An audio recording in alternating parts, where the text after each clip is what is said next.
Hello everybody and welcome back.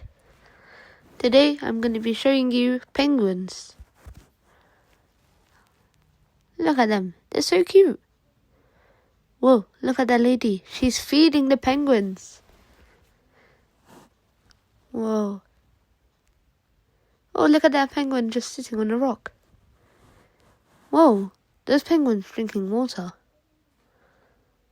And there's penguins. He's talking with her. Oh yeah, and did you know that this penguin is called a chick or a nestling? But the word chick is mostly used for young penguins.